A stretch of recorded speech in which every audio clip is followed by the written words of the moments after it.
محمد علی جناح رحمۃ اللہ علیہ کے بارے میں لکھ رکھی ہیں.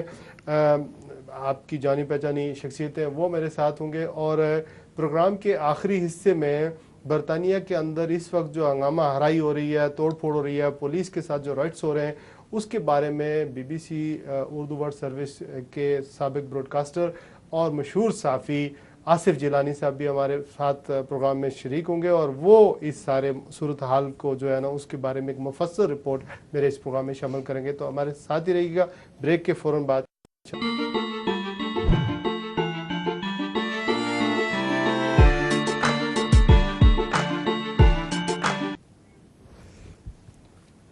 ویلکم بیک ناظرین. پروگرام منزل میں ایک دفعہ پھر آپ کو خوش آمدید کہتا ہوں، ویلکم کرتا ہوں. ہم گفتگو کر رہے ہیں قیام پاکستان کے اسباب و محرکات کیا تھے، آج کا پاکستان کیا ہے، تعمیر پاکستان یا استحکام پاکستان کے لیے ہمارا کردار کیا ہونا چاہیے، ہماری ذمہ داریاں کیا ہونی چاہیے.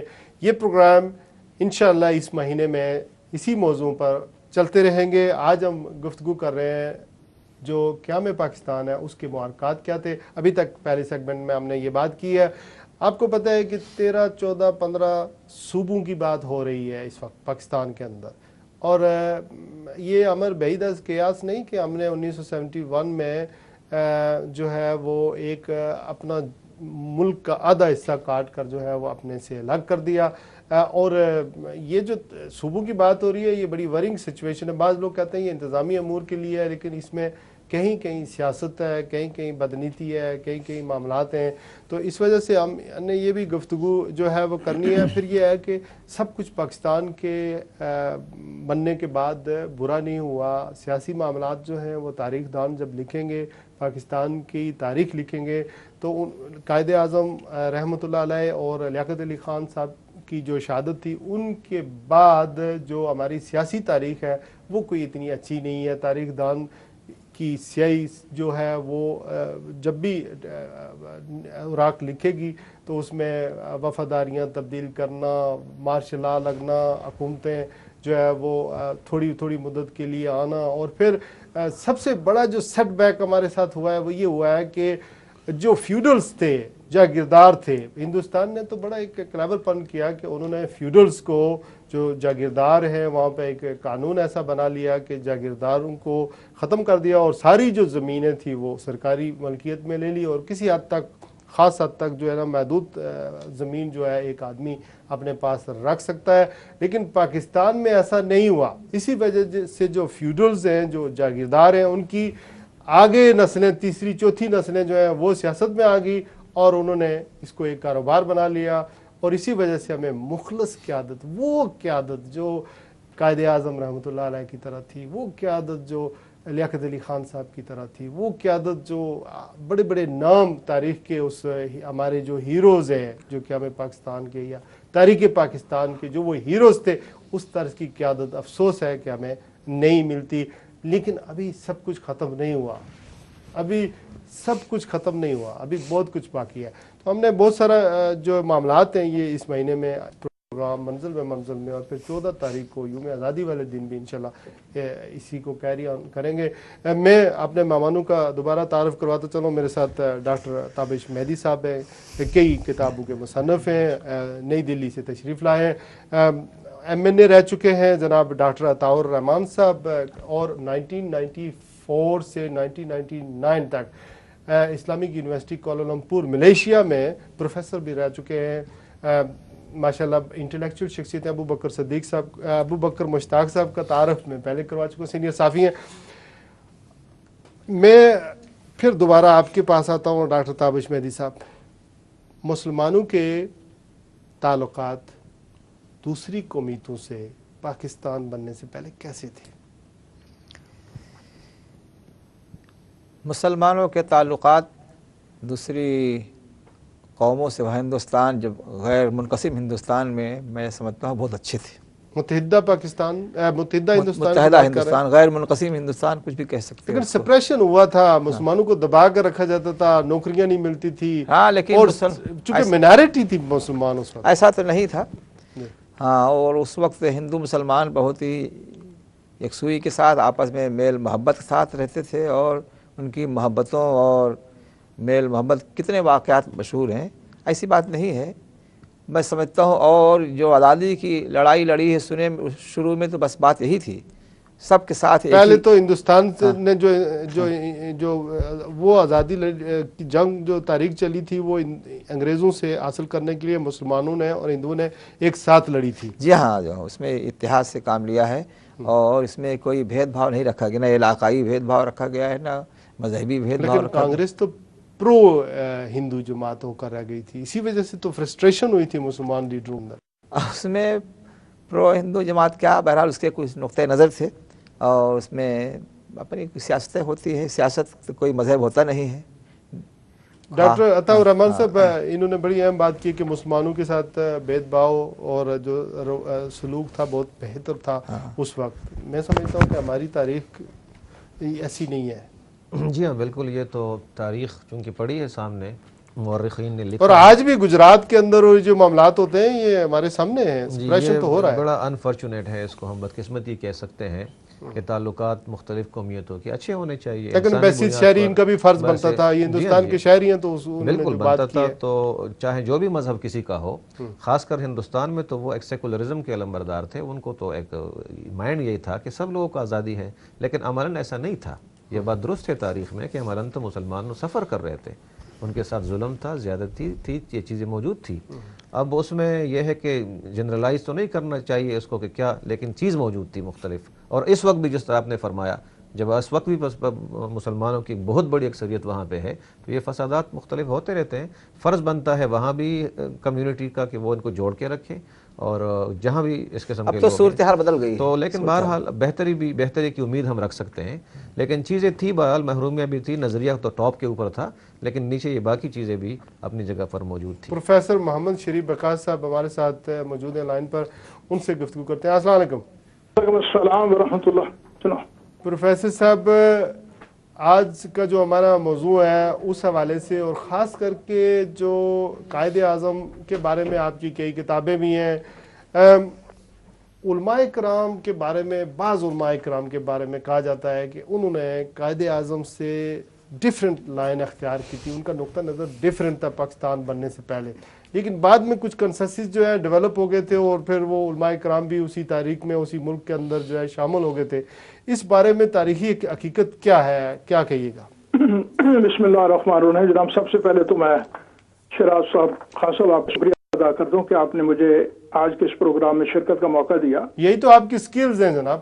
جی، یہی تو پاکستان، اقبال، قائد اعظم رحمۃ اللہ، یہ تو آپ کی سکلز یہی ہیں. میں وہ اسی طرف آ رہا ہوں. جی اصل میں بے شمار غلط فہمی ہیں. پہلی غلط فہمی تو یہ ہے کہ اکثر یہ کہا جاتا ہے کہ قائد اعظم کو اسلام کا پتہ نہیں تھا، اور وہ اس سلسلے میں نے ایک کتاب لکھی ہے جس کا نام ہے قائد اعظم کے اسلامی نظریات، افکار. یہ لاہور نظریہ پاکستان ٹرسٹ سے ہے، بہت بڑا کام کر رہا ہے نظریہ پاکستان کے فروغ میں.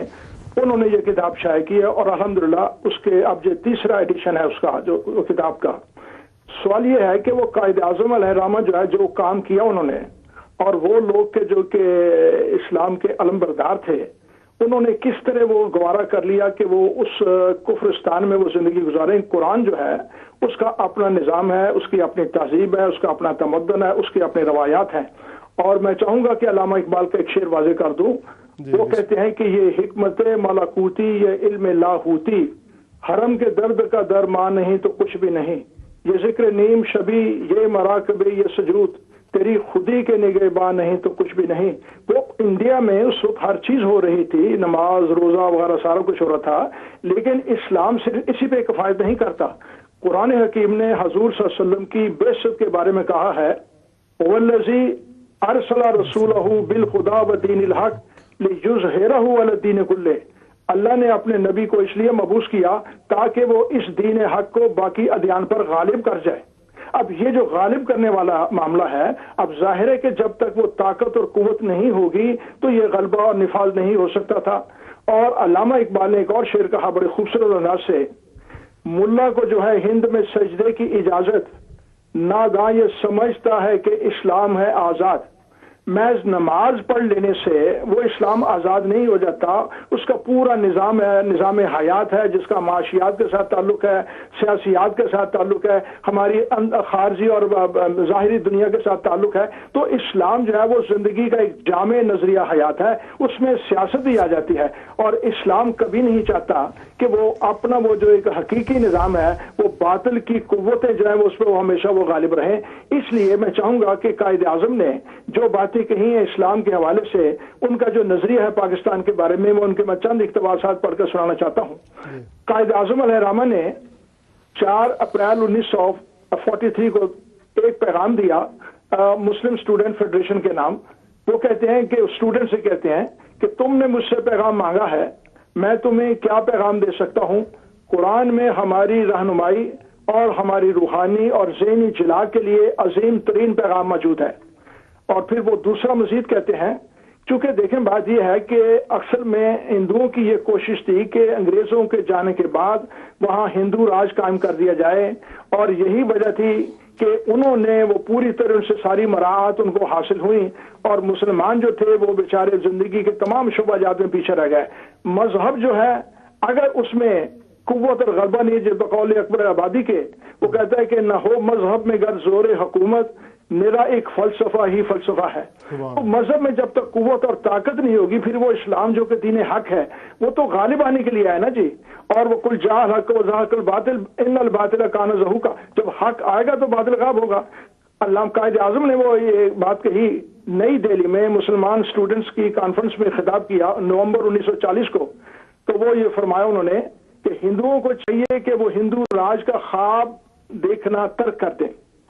پھر اس کے بعد مزید انہوں نے کہا کہ میں نے تمہیں سابقہ موقع پر ایمان، اتحاد اور تنظیم کی اہمیت سے آگاہ کیا تھا، اور اگر تم مل جل کر کام کرنے اور تعاون اور مدد کرنے کی خوبیاں پیدا کر لو گے تو پھر روئے زمین کی کوئی طاقت تمہیں نہیں دبا سکتی. اب وہ پھر ایک اور چیز کہتے ہیں کہ کانگریس کی ساری پالیسی یہ رہی کہ برٹش انڈیا کو ہندو راج میں تبدیل کر دیا جائے، لیکن ہم ہندوؤں کی حکومت کے تحت زندگی ہرگز بسر نہیں کریں گے. یہ انہوں نے اگست 1942 میں کہا. حضرات گرامی بات یہ ہے کہ اب دیکھیں آزادی جو ہے وہ ہر صورت میں، ہندوستان جو ہے اس کا مطلب ہے ہندوؤں کے رہنے کی جگہ. کیا یہ تاریخی حقیقت نہیں ہے کہ ہندوستان جو ہے وہ تو ہندوؤں کی محض جگہ نہیں رہنے کا ملک ہے، وہاں مسلمان بھی ہیں، عیسائی بھی ہیں اور دوسرے بھی مطلب اقوام اور مذاہب کے ماننے والے موجود ہیں. تو وہ اس لحاظ سے ہندوستان کہنا بقول چودھری رحمت علی کے غلط ہوگا. وہ کہتے تھے کہ انڈیا جو ہے یہاں صرف ہندو نہیں رہتے بلکہ یہاں مسلمان بھی رہتے ہیں، اور مسلمان جو ہے اگر یہ بیرونی ہیں تو ہندو بھی جو ہیں وہ یہ آرین نسل کے لوگ ہیں، یہ بھی مسلمانوں سے 1500 سال تاریخی طور پر یہاں پہلے آئے، یہ بھی اس ملک کے حقیقی باشندے نہیں ہیں. تو سوال یہ ہے کہ قائد اعظم علیہ الرحمہ نے وہ تمام باتیں کہیں کہ جو کہ مسلمانوں کی فلاح و بہبود کے لیے تھی، اور ان کی جو بے مثال قیادت تھی. اور قائد علامہ اقبال نے جو نظریہ پیش کیا اپنے خطبات میں واضح طور پر وہ تمام چیزوں کا انہوں نے بڑی تفصیل کے ساتھ تذکرہ کیا ہے کہ یہاں ہندو اور مسلمانوں کے درمیان بے شمار فسادات ہو رہے ہیں، اور بلکہ ہمارے پیغمبر کے بارے میں وہ غلط باتیں کہی جا رہی ہیں. تو یہ معلوم ہوتا ہے کہ یہ مذہبی معاملہ نہیں ہے بلکہ یہ تمام جو چیزیں ہیں ان کا سیاسی اس کی بنیاد ہے. ان کے سیاست کے تحت انہوں نے اس کو مذہب کا رنگ دے رکھا ہے. اور پھر یہ ہے کہ وہ کہتے ہیں کہ کلچر اور ثقافت جو ہے اسی خطبہ آباد میں کہ ثقافت کے لیے ہم اپنی جان بھی دینے کے لیے قربان ہیں، اور وہ اسلامی ثقافت ہے. گزارش یہ ہے کہ وہ اتنا عرصے سے رہ رہے تھے. مراد یہ ہے کہ الگ الگ تہذیب ہے، اسلام کا اپنا مزاج ہے. وہ دونوں مذہب، ان کے تاریخی ہیروز اور ہمارے تاریخی ہیرو مختلف ہیں، ان کی تاریخ ہماری تاریخ مختلف ہے. ایک ملک میں رہنے کا مقصد یہ ہرگز نہیں ہے کہ وہ ایک قوم کے فرق بن گئے. علامہ اقبال نے ایک بڑا خوبصورت شعر کہا اور وہ تاریخ کا حوالہ دیتے ہیں کہ از وطن آقائے ما ہجرت نمود، کہ ہمارے آقا اور مولا یعنی ہم حضرت محمد صلی اللہ علیہ وسلم نے اپنے وطن مدینہ سے ہجرت کی اور عقدۂ قومیت مسلم کشود، اور ہم پر مسلم قومیت کا نظریہ واضح کر دیا.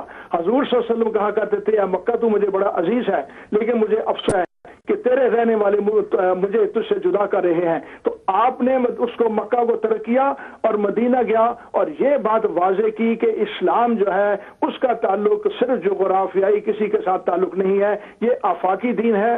آگے دین ہے، اور وہاں جا کر اب انہوں نے جا کے جو یہ اپنے اسلامی ریاست کی بنیاد ڈالی. ہمارے لیے بھی پاکستان کے مقصد بھی یہی تھا. لوگ اس وقت یہی کہا کرتے تھے پاکستان کا مطلب کیا